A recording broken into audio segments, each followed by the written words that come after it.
When we tell stories of a far future, two pathways emerge. In one, Earth thrives as a beautiful living garden. In another, our planet has become a depleted, impoverished landscape.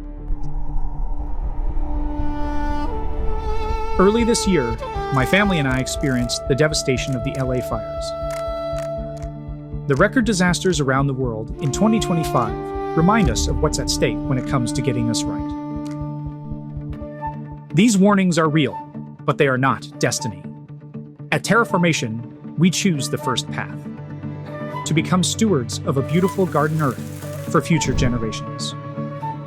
This year proved that restoring the Earth is not a dream or a metaphor. It is something we can build, scientifically, collaboratively, seed by seed, forest by forest. And this year, the world began choosing it with us.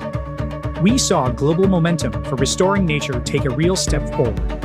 From New York Climate Week to COP30, where our work reached new audiences seeking science-based native reforestation that restores biodiversity, strengthens local economies, and stabilizes the planet. Across our projects, the numbers grew. Over 5.4 million native trees planted since we started out only 5 years ago. Thousands of acres under restoration.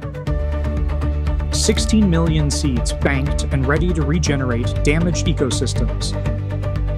From the tropical forests of Colombia to mangroves on the coast of Ghana to the heart of the Congo Basin rainforest, Reforestation is working alongside local communities to restore the landscapes that clean our air, heal our soil, recharge our water, and balance the global carbon cycle. This work will take all of us, from business leaders to investors, to governments to philanthropies, and you watching this right now. It is a generational responsibility, for we are ancestors.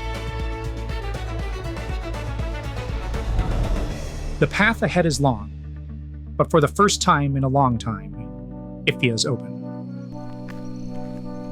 Let's choose a beautiful Earth.